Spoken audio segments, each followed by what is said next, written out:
chose à tous ces un.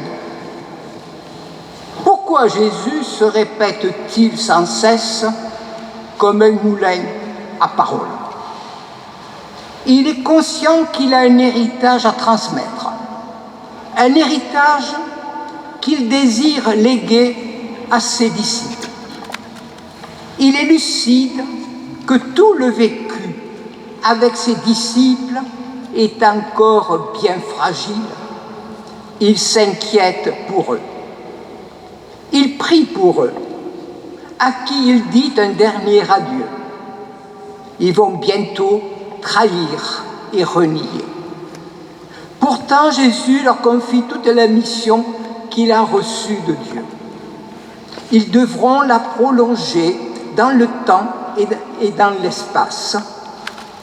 Ce qui le préoccupe le plus, c'est l'unité de ceux qu'il envoie en mission.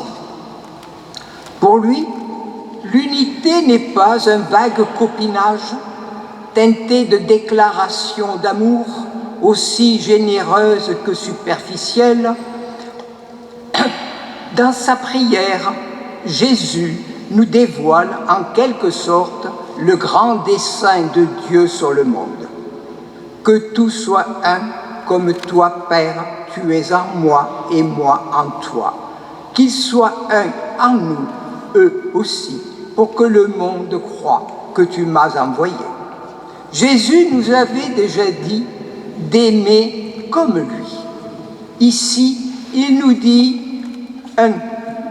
d'être un comme eux, les trois personnes divines. C'est d'ailleurs cette ressemblance-là qui est la constitution même de l'Église comme missionnaire. Depuis longtemps, Jésus a répondu, donné son point de vue.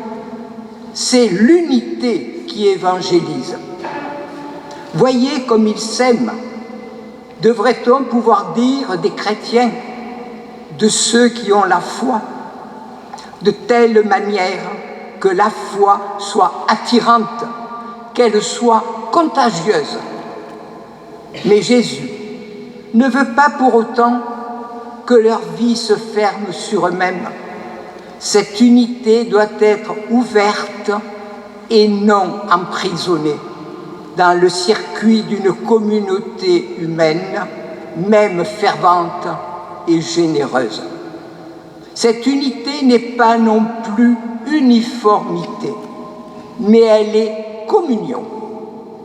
L'unité est bien autre chose qu'un cocooning spirituel protégé par les cloisons fragiles de nos frilosités orgueilleuses. Il demande l'unité, la réconciliation, que les nouveaux disciples soient vraiment enracinés dans cette relation d'amour de la Trinité. Cette unité n'a pas peur de la rencontre de l'autre. Cette unité accueille et respecte les différences pour faire route ensemble. Chacun doit pouvoir vivre l'unité en fonction de ce qu'il est, en fonction de ce qu'il fait et de ce qu'il vit.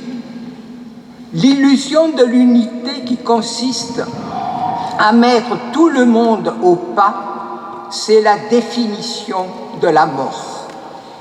L'unité, elle, n'est qu'au bout de la grande marche de la liberté, c'est-à-dire au bout du chemin de la croix. Saint Paul explicite tout cela dans la célèbre comparaison du corps humain. 2000 ans plus tard, comme nous semblons loin du souhait de Jésus, les divisions historiques, protestants, orthodoxes, catholiques, ne sont pas résolues, mais malgré les grands progrès de l'œcuménisme. Jésus poursuit en disant à son Père, non plus sur le ton de la prière, mais sur celui de la décision personnelle. Je veux que là où je suis, il soit avec moi et qu'il contemple ma gloire. Ce « je veux » de Jésus, C'est une formule inhabituelle dans sa bouche si soumise au Père, et d'autant plus chargée de sens. Quelle est donc cette unique volonté de Jésus qu'il demande au Père avec une telle audace? Jésus souhaite voir les disciples de tout temps associés à sa propre exaltation pour partager son destin merveilleux de fils bien-aimé. Et Jésus d'insister et de revendiquer qu'ils deviennent ainsi parfaitement un, qu'ils aient en eux l'amour dont toi, Père, tu m'as aimé. La dernière volonté de Jésus est une semence d'avenir. Il nous convie à tisser entre nous des relations d'amour à la hauteur de l'amour dont le Père l'a aimé. Le témoignage de l'amour est un argument puissant pour convaincre le monde. L'amour unit, par conséquent, la division n'est pas un signe de l'amour. Dieu n'est pas divisé, pas lui. Dans la foi, l'amour de Dieu est inséparable de la charité fraternelle. Ainsi donc l'unité se ferait sur l'amour, l'unité est vécue sur l'amour. En effet, comment prétendre aimer Dieu, un Dieu qu'on ne voit pas, si l'on n'aime pas d'abord son prochain que l'on voit? Là encore, le martyre du diacre Étienne, le saint patron des diacres, nous montre l'exaucement de la prière de Jésus pour ses disciples. Je leur ai fait connaître ton nom et je le ferai connaître pour que l'amour dont tu m'as aimé soit en eux et que moi aussi je sois en eux. C'est cet amour de Jésus, l'Esprit Saint répandu en nos cœurs, qui pousse Étienne à pardonner à ses bourreaux. D'ailleurs, comment pourrait-il leur en vouloir? Son endormissement dans la mort lui donne ce qu'il espère. Il rejoint enfin ce qu'il a pu contempler. La mort lui donne plus qu'elle ne lui enlève, puisqu'il pourra participer à la même gloire que Jésus partage avec son Père. Pour Étienne, tout semble finir avec la lapidation. Il ne verra pas les fruits que cette offrande de lui-même va produire. Pourtant, ces fruits sont déjà là, en germe, puisque Luc prend bien soin de préciser dans le texte que le jeune homme Saul, ardent adversaire alors des premières communautés chrétiennes, faisait en quelque sorte office de vestiaire pour que ces messieurs se défoulent en lapidant Étienne. Ce Saul, témoin passif de la lapidation, à qui ce péché ne sera pas compté, deviendra, sur le chemin de Damas, l'apôtre Paul qui reliera Étienne. Rien n'arrête la course glorieuse de l'Évangile.